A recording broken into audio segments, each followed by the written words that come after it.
Assalamualaikum warahmatullahi wabarakatuh. Kepada yang terhormat Ibu Hidayanti Murtina selaku dosen pengampu mata kuliah pengantar teknologi informasi dan komunikasi, kami di sini akan mempresentasikan tugas yang bertema tentang pelanggaran etika dalam TIK. Adapun anggota kelompok terdiri dari Salva Akika Kristiadianti, Puspa Dewanti, dan Clara Fioretti Jovanika.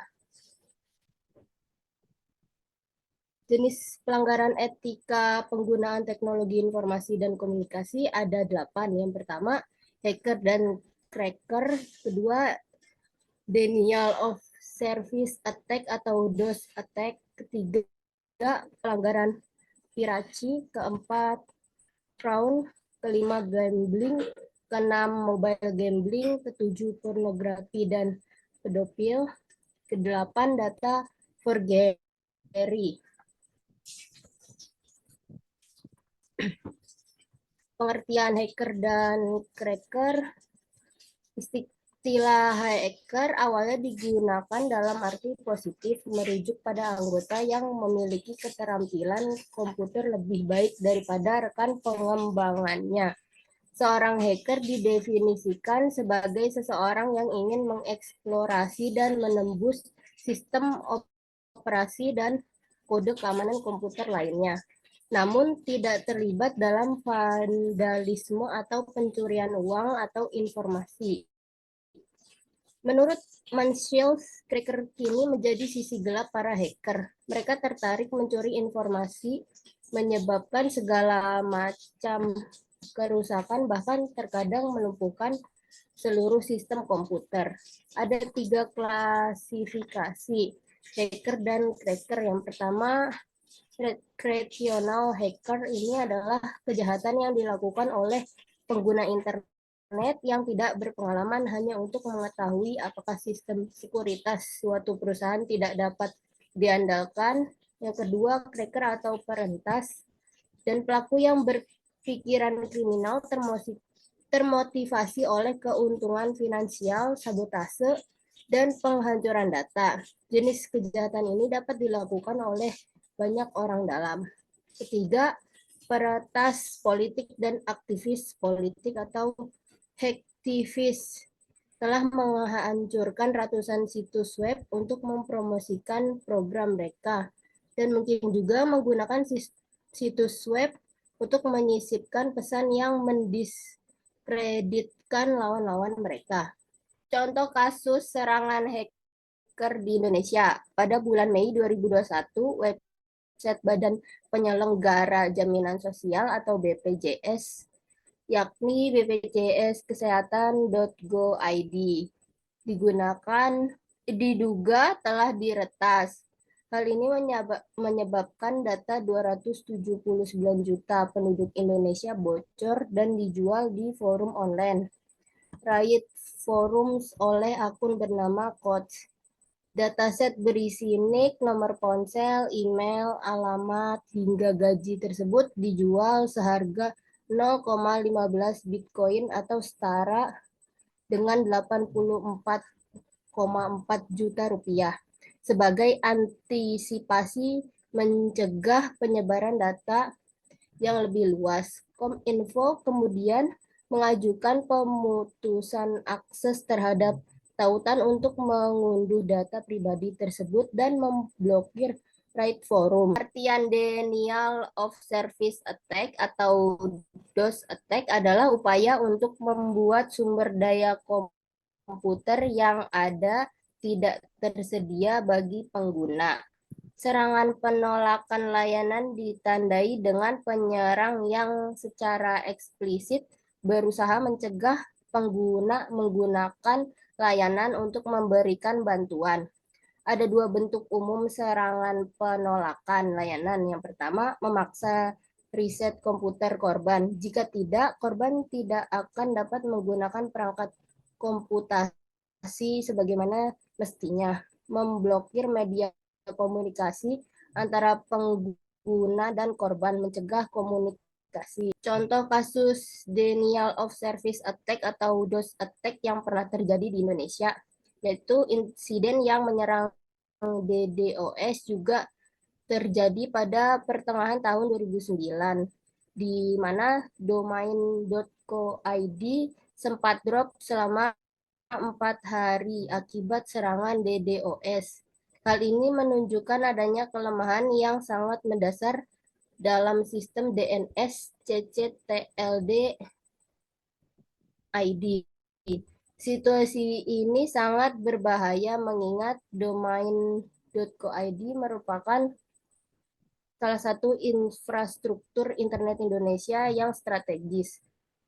Kegagalan sistem tersebut berpotensi menimbulkan kerugian ekonomi.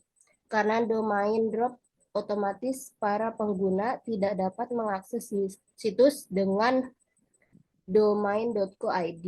Bagi pengguna email di yahoo.co.id tidak dapat mengakses emailnya karena domainnya telah down. Beberapa saat setelah kejadian tersebut, administrator diberitakan melakukan maintenance terhadap sistem keamanan domain tersebut dan sampai sekarang masih dapat dinikmati oleh masyarakat. Pastian pelanggaran aplikasi adalah pelanggaran hak cipta berangkat lunak Undang-Undang tentang Perlindungan Hak Kekayaan Intelektual UU Nomor 19 Tahun 2002. Jenis pembajakan perangkat lunak yaitu menyuntikkan perangkat lunak ilegal ke hard drive Anda. Safety lifting, penggunaan lisensi melebihi kapasitas. Penjualan CD-ROM secara ilegal. Penyewaan perangkat lunak ilegal dan unduhan ilegal. Contoh kasus pelanggaran aplikasi. Subdit Indeks Ditreskrimsus Polda Metro Jaya menangkap penjual software Microsoft Windows Corporation bajakan di kawasan Glodok Mangga 2 Jakpus. Pelaku menjual perangkat lunak bajakan tersebut seharga 500.000 hingga 750.000. 2 orang ditangkap dalam kasus ini, yakni seorang perempuan berinisial FY selaku pemilik toko M dan laki-laki berinisial F selaku pemilik toko V. Kedua tersangka dipersangkakan dengan pasal 94 UU 15 tahun 2001 tentang merek dengan pidana kurungan paling lama 1 tahun atau denda paling banyak 200 juta rupiah. Pengertian fraud merupakan kejahatan manipulasi informasi yang bertujuan untuk mendapatkan keuntungan besar. Kejahatan yang dilakukan biasanya berupa manipulasi informasi keuangan. Contohnya adalah situs lelang hipotetis yang mencakup berbagai aktivitas yang berkaitan dengan kartu kredit. Contoh kasus fraud di Indonesia. Yang pertama, PT KAI atau Persero. Pada tahun 2006, PT KAI terbukti melakukan fraud pada laporan keuangan perusahaan dikarenakan beberapa kesalahan yang dilakukannya dalam laporannya. PT KAI mendapatkan laba senilai 6,9 miliar dalam laporan tahun sebelumnya. Padahal ketika ditelusuri, perusahaan tersebut ternyata malah mengalami kerugian sebesar 63 miliar. Yang kedua, PT Garuda Indonesia atau Persero Tbk DIAA. Pada laporan keuangan tahun 2018, Garuda mencatat laba bersih dengan senilai 239,4 juta US dollar setara dengan 3,48 triliun. Laporan tersebut ternyata salah dan ketika diperiksa oleh beberapa instansi pemerintahan, ternyata maskapai penerbangan tersebut mengalami kerugian sebesar 175 juta US dollar setara dengan 2,53 triliun rupiah. Akibat hal tersebut, direksi dan dewan komisaris yang mendatangani laporan keuangan tersebut dikenakan sanksi membayar denda 100 juta secara tanggung renteng. Pengertian gambling. Perjudian tidak hanya dilakukan dengan cara tradisional, tetapi juga tersebar ke seluruh dunia cyber, dan aktivitas ini bahkan bisa terjadi di negara tax haven seperti Kepulauan Saiman yang merupakan surganya pencucian uang. Jenis perjudian online termasuk kasino online dan poker online. Contoh kasus gambling, Bergata Casino di Atlantic City, New Jersey, Amerika Serikat melayangkan tuntutan hukum kepada seorang pemain poker terkenal dunia, menuduh sang pejudi telah melakukan kecurangan hingga mereka kalah dan kehilangan uang mencapai hampir 10 juta dolar atau sekitar 114 miliar. Dalam berkas tuntutan yang dimasukkan ke pengadilan federal pada pekan lalu itu, pihak kasino menuduh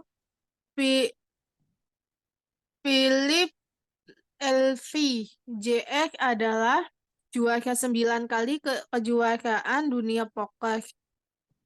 Secara garis besar berbuat curang dengan melakukan teknik edge setting.